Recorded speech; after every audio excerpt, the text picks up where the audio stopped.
start maybe. Your colleague will come.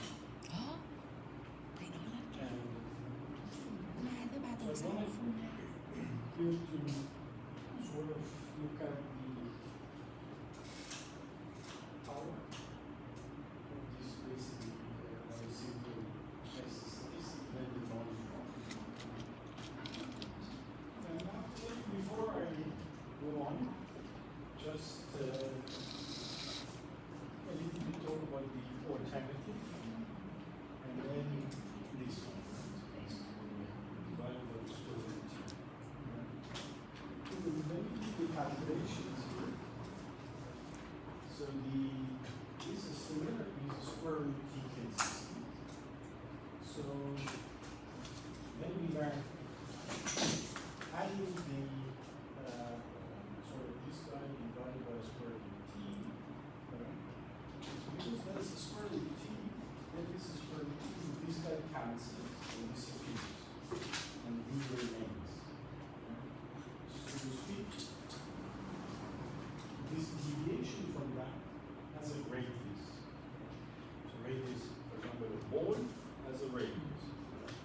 So here, the distance that we have from the norm under the alternative is of order of a square root t, 1 over square root.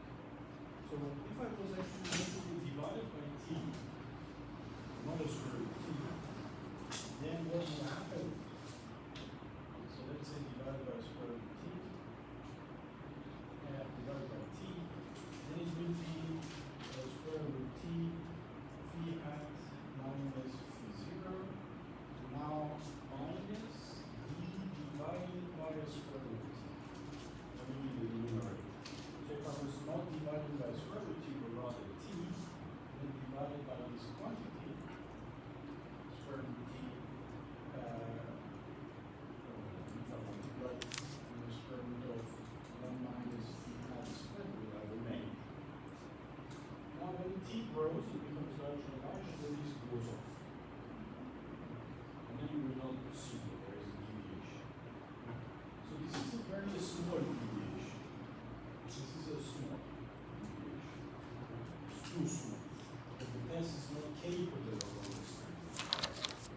It's not able to understand that we are unable because it's too small. Dividing by t, make it very small so we don't see it.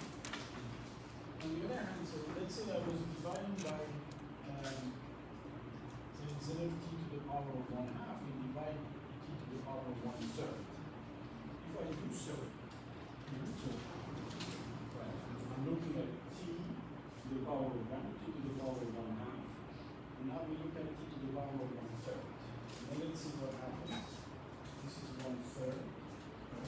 This is t to the 1/2. This is t to 1/3. If I multiply, and here I will have 1/3 minus 1. 1/2 minus 1/3, that is 1/6. That would have been b times t to the power of 1/6. That's very big.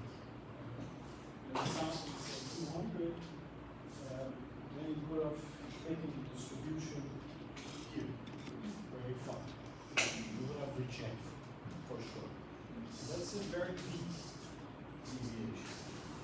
This is too big of a deviation, divided by t is too small of a deviation, but t to the power of 1/2 is exactly the right deviation that you see because of the square root t consistency. So that is the local to non-alternative, and the locality has a radius which is just right, which is something we can observe the power. Take the deviation of the smaller, you wouldn't have seen it. If it was too big, then you would have for sure rejected whatever it is. So this square root t actually shows up because of the square root t consistency that we have here. That sort of things were cancelling. Alright, then we will Alright, so that is how it is. That's an important side note. You see why did I divide by square? Anyway, so now let's go on and then see the power curve. Alright, so you did that, and we do it again on the board. then you want to code it, what I do. Because you do it correctly. So here then you have the probability of rejection, and this is the probability of the standard normal, alright, minus d divided by the square root of 1 behind the square. In absolute value, being bigger than 0.15. So that's the probability that they reject. Alright. Well, this is equal to 1 minus the probability. So I make it, no, I don't need to make it. So this is like, well, that's an absolute value. So either this is bigger than that, right? So in positive sense, so every probability of z minus d divided by the square root of 1 minus p hat bigger than 0.15, right? Plus the probability that this is smaller than negative. So z minus d divided by the square root of 1 minus p hat smaller than minus 0.15. Right? Very good. Now we can go forward. But now the thing is that so here we have a phi hat, so we will simulate the series, calculate this probability. Correct? We simulate that we do a very small multiplier step. So let's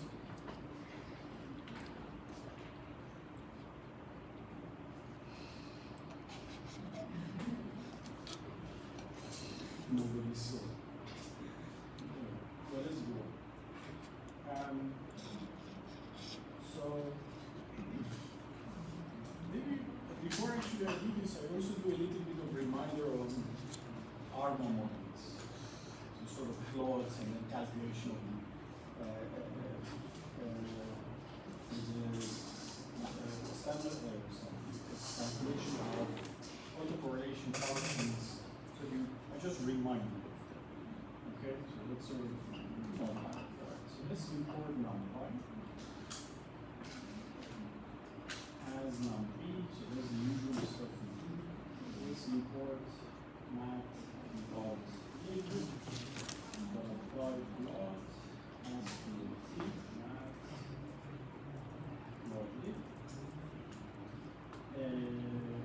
As is usual. So PLT, we fix the RC param.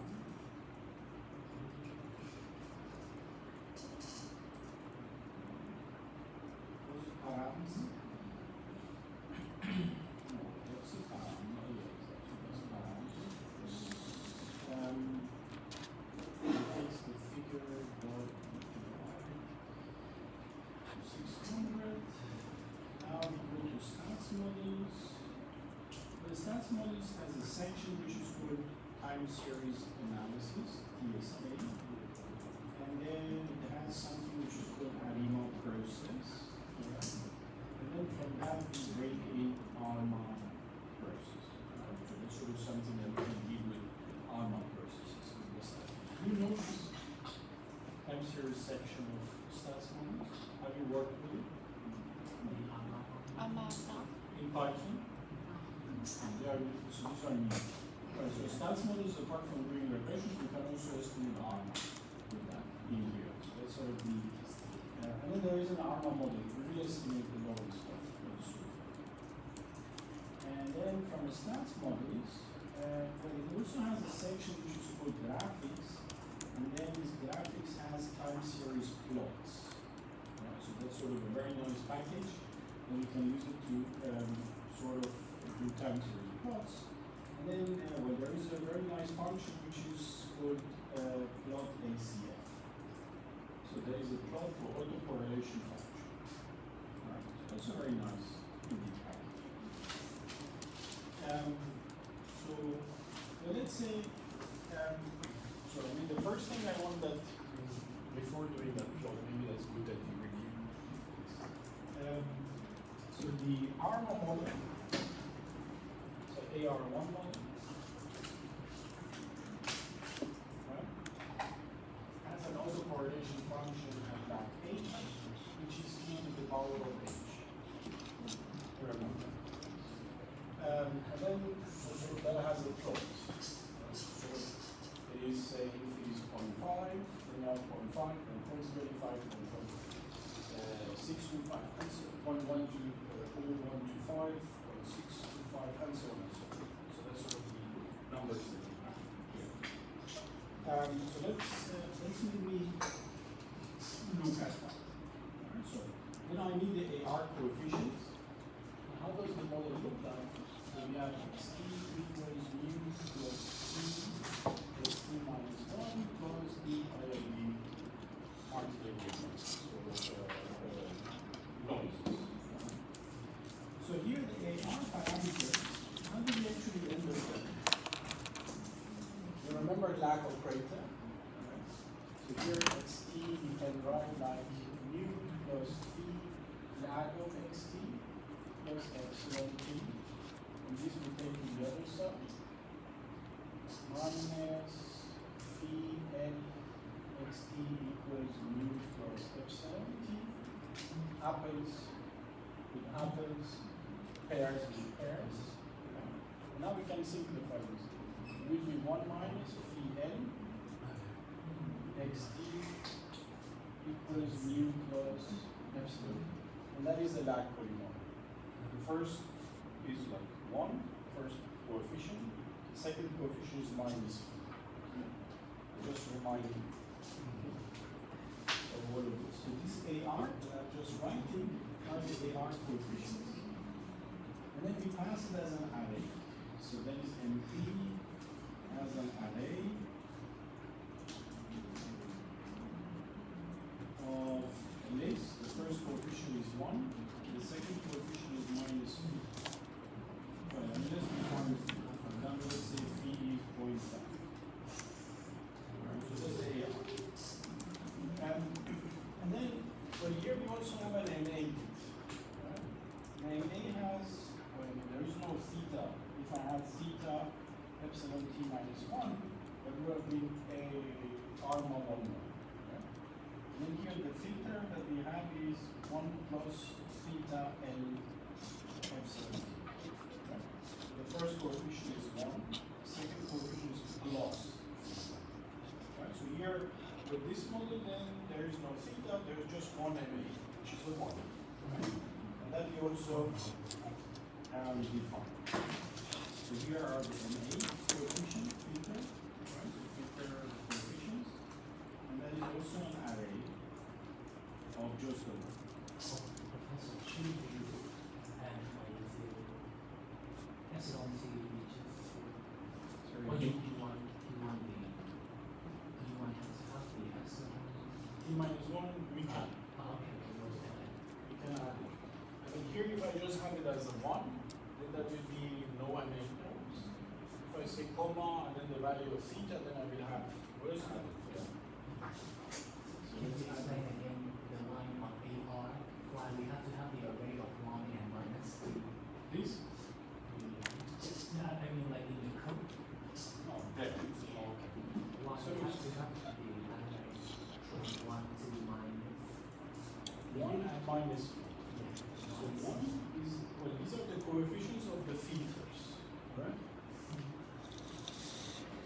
Or lag polynomial, sorry for the word. So you remember that is from x0, xt further and Exactly. So Ah, this is okay. the lag polynomial. okay. So the lag polynomial is also for the filter. So because filters the past to this and then some other stuff comes out.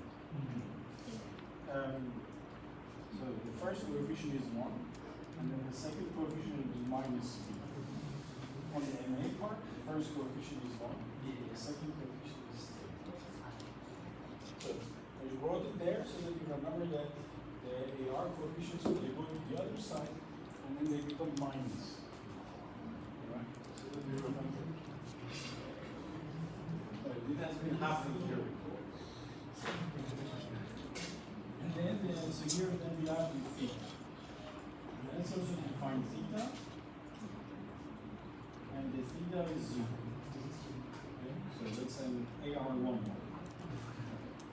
So first of all. Now we can actually define an normal process. Alright, so that's a normal process, which we basically pull the normal process from there, and then we pass through the AR and the MA. So we give the AR coefficients and the MA coefficients. Then we understand we are dealing with what type of process.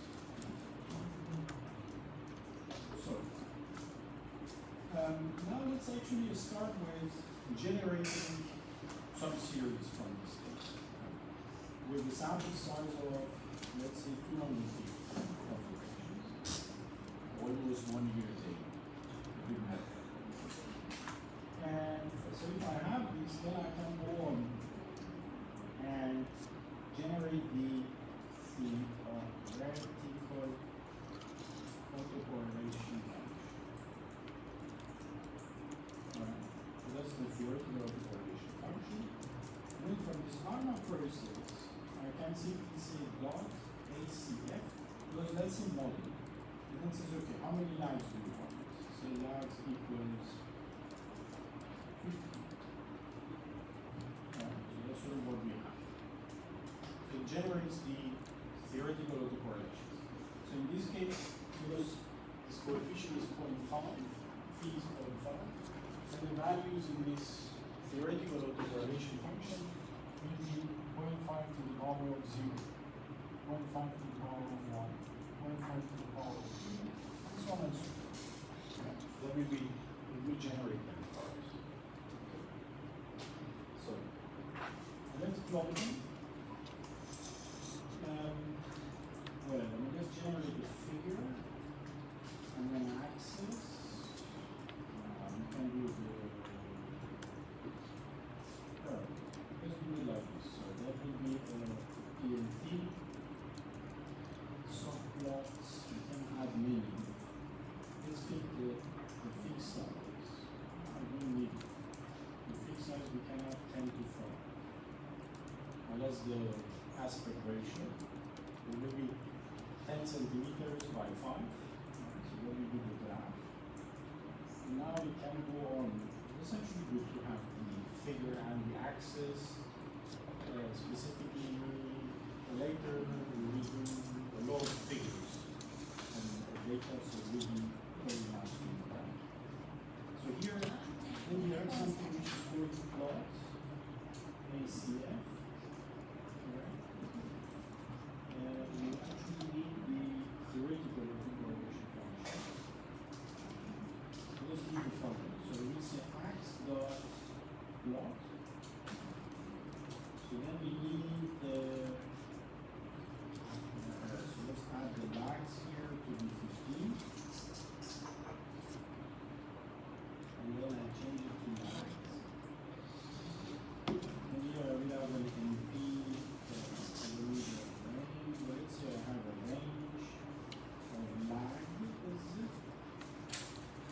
and then on the one axis I have the theoretical autocorrelation function, and then we say PLT dash.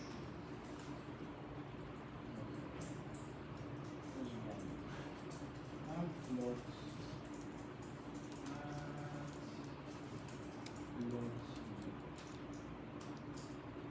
Okay. Sounds good. That's the autocorrelation function. Maybe let's make it a dot plot. That would be a bit nicer. Let's add a grid.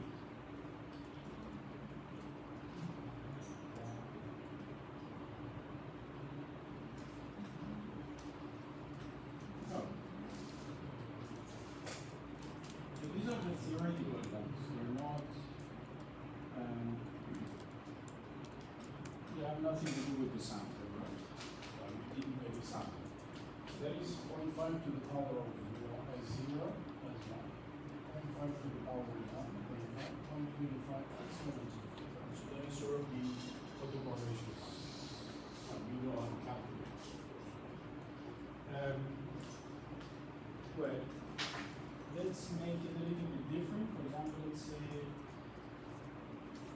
0.9. Then what will happen? It will be higher. So maybe 0.9 8.81, and so on and so forth. So they give you a little bit more. They go up. So if I have 8.99, then they will be even higher. So you look at the scale, and so on and so forth. It is very small, and they simply go off very fast. There is not much of dynamics. Let's have it 0.6 and the minus. And it will be swapping size. So minus plus, minus plus. So we just go up and down. So let's have an MA term. I don't know, 0.5. And then let's have this 0.7. Then we'll also calculate some for us. So that's an R of 1 with the correlation function. Of course, theoretically, you know how to calculate them from Uwe Hasler's lecture notes. But this is the theory. Right? So the calculations are done based on the book of E, or whoever else, somebody. Alright, so that was a little bit of a reminder of this. Let's generate some. So I want to go there, and I want to generate the sound. So this is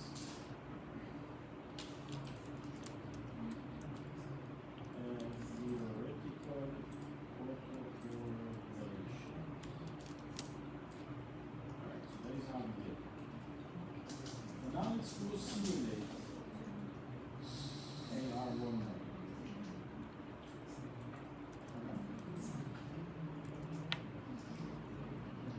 So we bring those.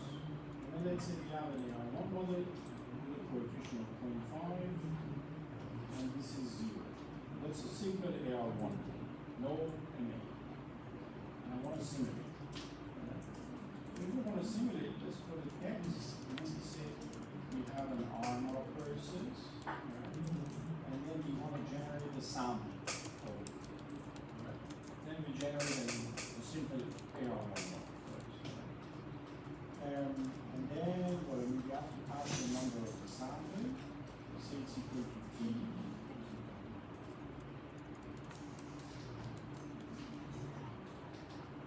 Alright? Well, that simply generates. Right? It's starting from 0. So the first value will be 0, then, well, I mean the random guys that we have here. So how it generates is that it assumes this to be normal 0, 1, higher than 0. Right, so that's the assumption that this sample generator actually has behind. That the shocks are normally distributed between 0 and variance.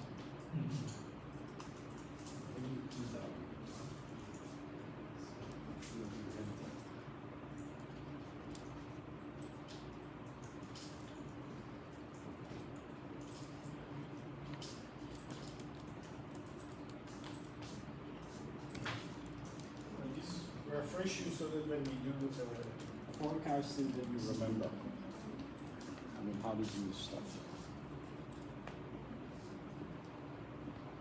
Alright, so that's a simulation.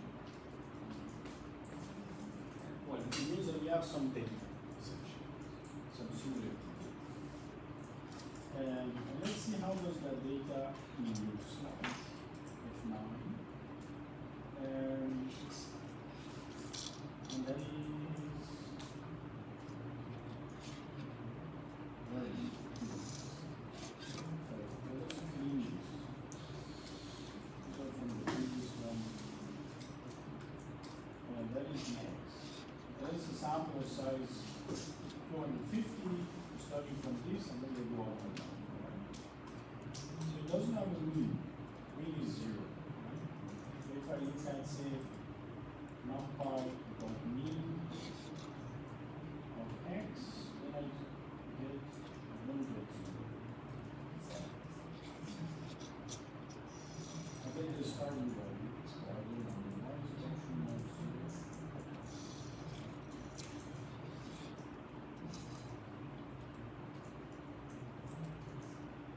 Well, the sample is large.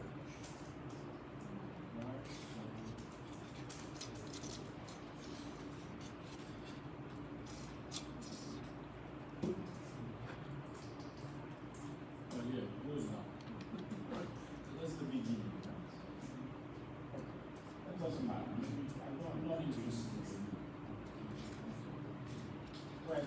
Maybe let's plot. So this PAT, but plot it. Plot say NP. Well, if you want, let's we have a range of name of x in x and PAT dot show.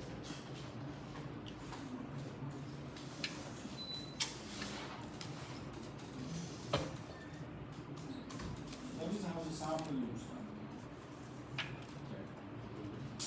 That's an AR1.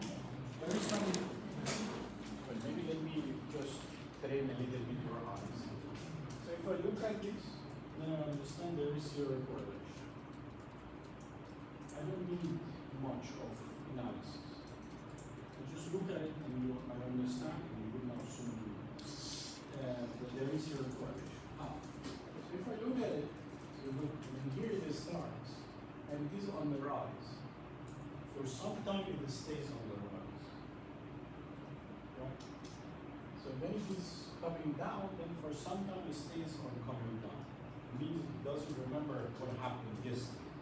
Yesterday was going down, and then today also go down. And again, well, sort of for some time there are patches, time periods, a few days, where the series go down and then there's a big positive shock makes it go up. Right? Right? So because there is an epsilon t, whatever, that's a normal distributed 0, 1. So if sometimes it happens that it gives you a big value, so -2 or +2, that's a big shock. And then it starts actually to affect the person and then makes it go up. Right?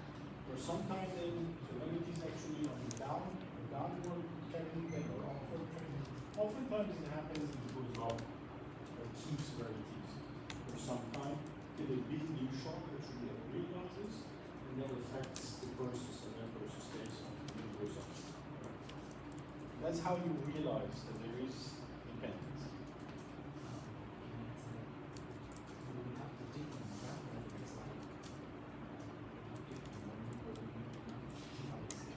So let's fix this so that we have all the same stuff. But I mean, that's sort of not a big deal, right? So well, here we have NP, the random, then we have the C, and then we set it to 0. But it's also well, sort of goes up and down, right? Sort of when it's coming down, then for some time takes sort of continues coming down. When it's on the rise, then it goes up for some time, right? So that is what we have. That's the autocorrelation for the fund. And then let's compare it with the case where the autocorrelation is small. Right?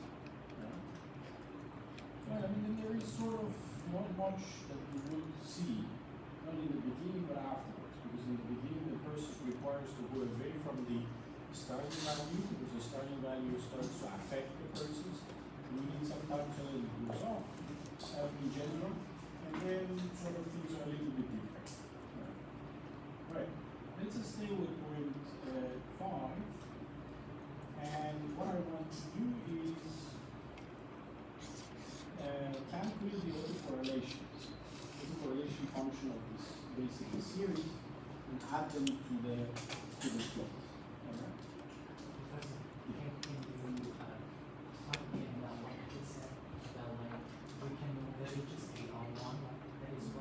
We don't know that it is AR1, but we know it has zero correlations. Because sort of when the process seems to go up, then it keeps going up for some time. I kind of like sometimes Lister because they have factors that up and they have Sure. up. Yes, maybe look at my hand. So I'm going up, and I don't forget that I was going up. Yes, I'm persistent. Because alpha is not 0, phi is not 0. Phi was the measure of persistence. And then I go again. And I go again till a big shock comes like a hammer, boom, makes me go down. And then I go up, down. And then some other hammer comes from below, boom, makes me go up. That's how it works. Can you show us again about which ones we use 5 equal to 0? Sure. So it doesn't show that kind of patterns anymore. Not that strong. So that would be a little, let's maybe increase this to 2,500 so that we see it better. Alright, so look, this is phi equals 0. So it sort of looks like going up and down around zero, right? I mean, not much. Now let's change this feet to 0.7, and then let's look at it in here. Alright, let's read it. Oh, wait a moment.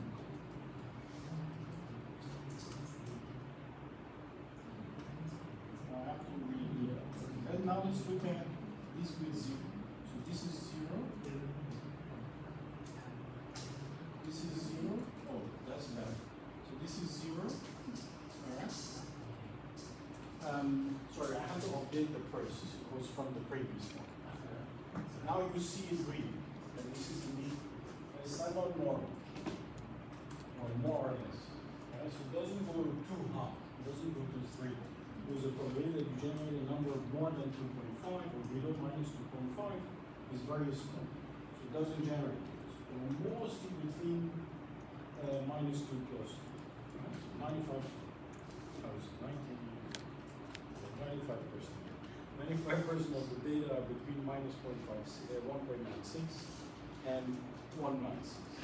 And now let's redo this with theta being 0.7. Yeah, you see, the sort of things are a little bit different. And again, you don't see, but it's actually capable of generating periods where sort of it goes a bit further than 0.2. So it goes and then gets closer to minus 0.4 or close to plus 0.4 because it is capable of not forgetting the past and was continuing to go up. Alright. Let's set T here also to 50 and C. Well, let me do the following. Alright, so now that you have asked me this question, let's do the following.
Now I generated 3 graphs.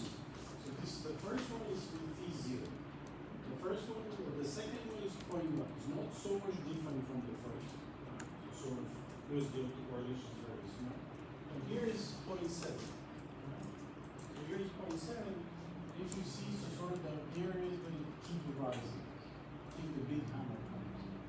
And then comes down. And then sort of very many periods where going up, or it keeps coming down.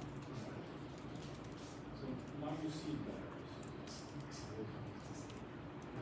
The first one is with phi equal 1.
lot of copy pasting because of your question. Very nice. So the first one is phi 0. So there is no not much of variation. So we have periods where you keep on the rise, but not too many. They're sort of round. But here it's very different. So it's sort of you see really patches for some time period that goes up. And then here it and so on and so forth. But with the other one not too much. And sort of that's the case. Alright, so this is with 0.0, yes, this is 0.1, this is 0.7. So there's the different fees. Yeah. Well, the persistence grows. So if phi is negative, then we have anti-persistence. Because the correlation is positive. So it was going up, I remember it wrong. Other way around, because there is a negative correlation between today and yesterday. Then I go down. And then I go down, then I tend to go up. Right? It's sort of, in one sense, the process seems to eat itself. It doesn't let it go up. It is anti-persistent. This is persistent. If phi is negative, then we are anti-persistent. Right, so that was this more review. It looks like that you are very much interested in the review. So, very good. So,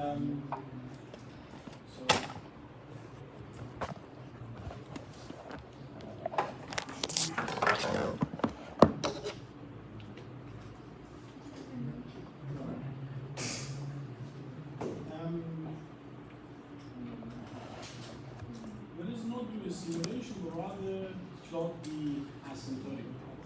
So we can do a simulation, but asymptotic power will be, like instead of half, in the equal true value.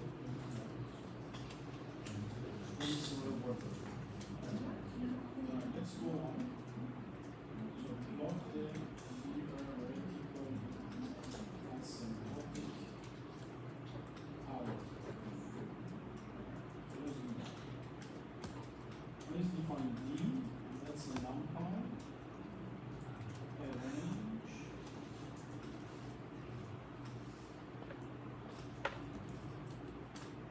we can have an arm space, a linear space, we can have a simple array, so numpy,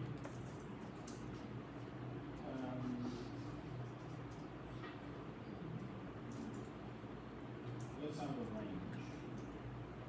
So that's the range. It starts from -5, goes to 4.5 with a step of 0.1. So with -0.5, -5, -4.9, and so on and so forth. So that's the behind here. Now let's calculate the power curve. That's the asymptotic power. And that is here. So maybe this will take the other side. 1 minus 2.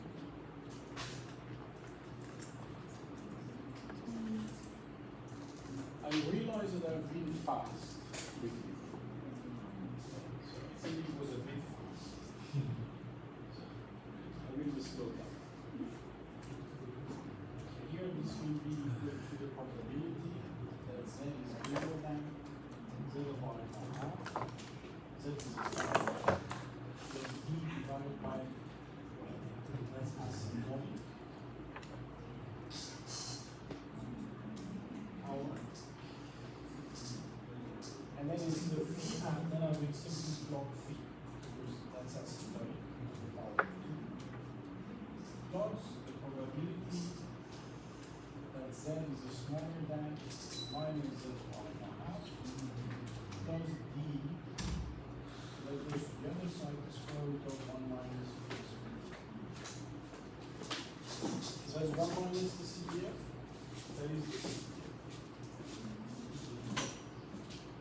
And we can go here and then calculate. Okay. So let's start with 1 minus the CDF. That will be 1 minus. That will be the CDF. And let's bring the norm from psi pi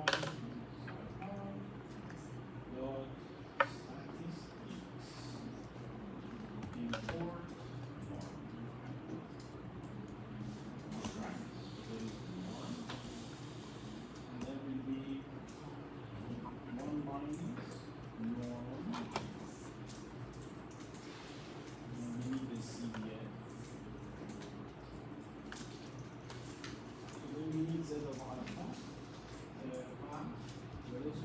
zero alpha.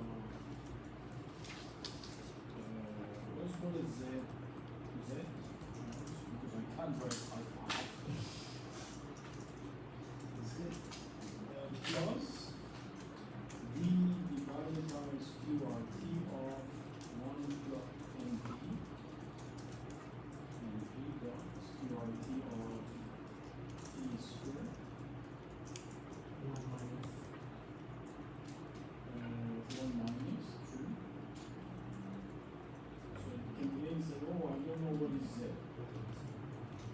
Let me say alright. So z is the norm plus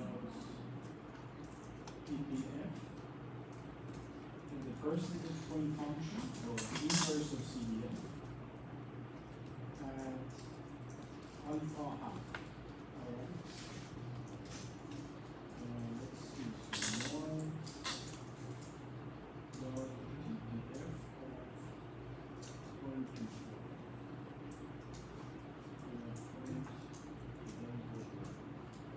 There's 1 minus 1.96.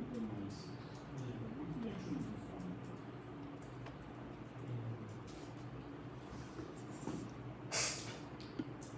Divided as b, so that's a positive value.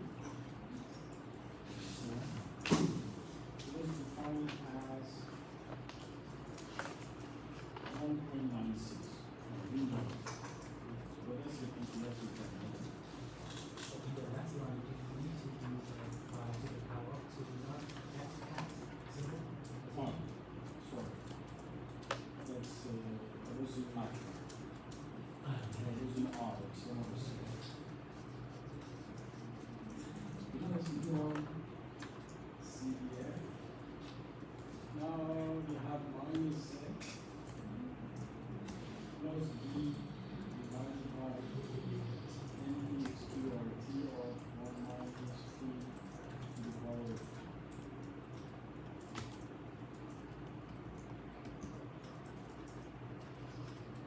you're happy?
Fees points.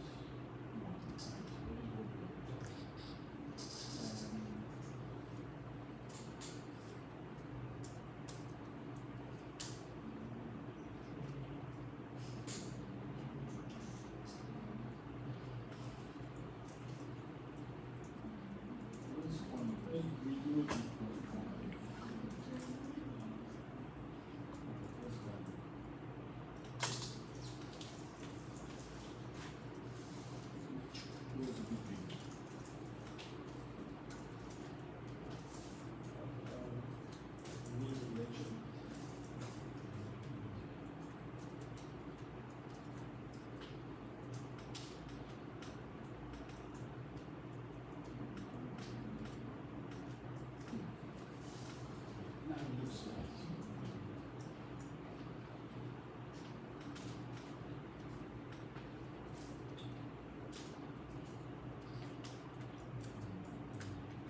So I don't know why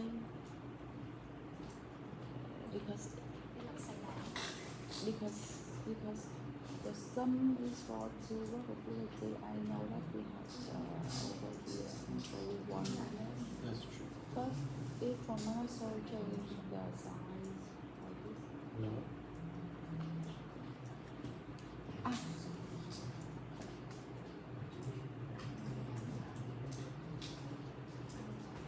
Ah. So okay. I got it. Thank you. So you did it in Python? You have the graphs? Yes. Well, that's how the power curve looks like. Right? Let's see how we do it. Let's see if we're really rejecting it.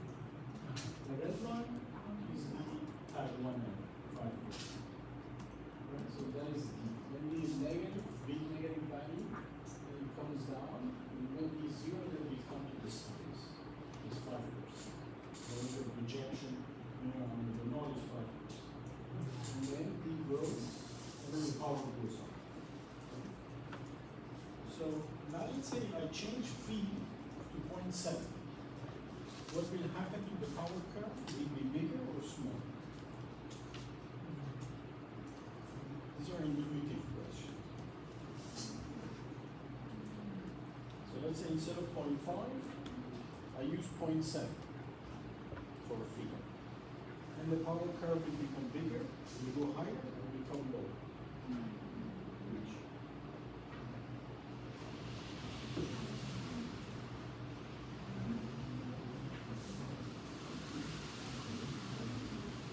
So let's go into 5.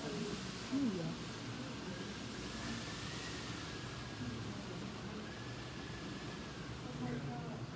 Stop outside.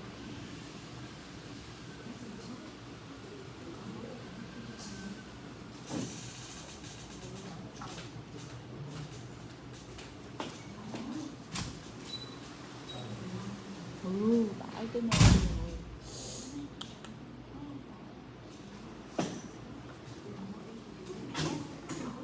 So which power curve will be higher? And what happened? Is it going to stop the game? It's unchanged. Sorry, don't change. I would say it does.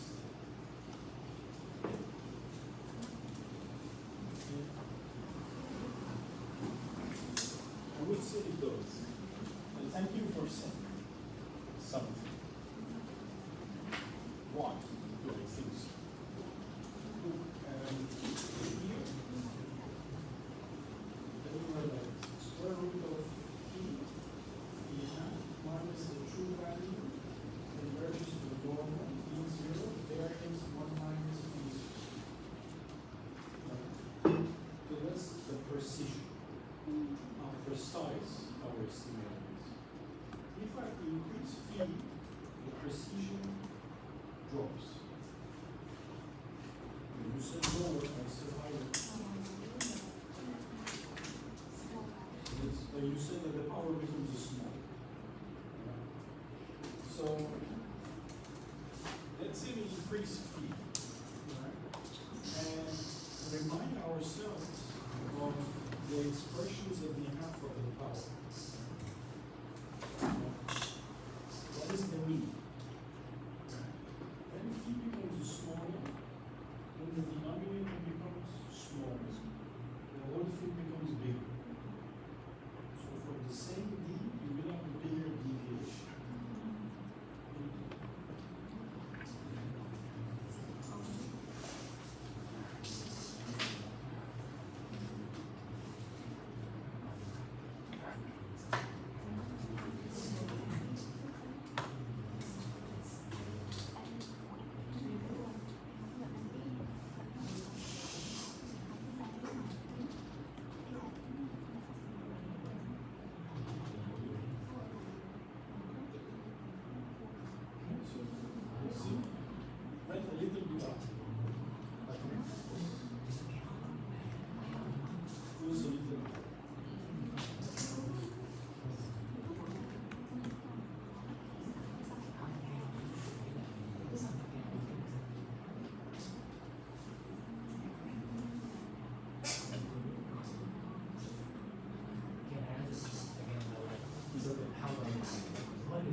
Oh, we would read wrong. Alright.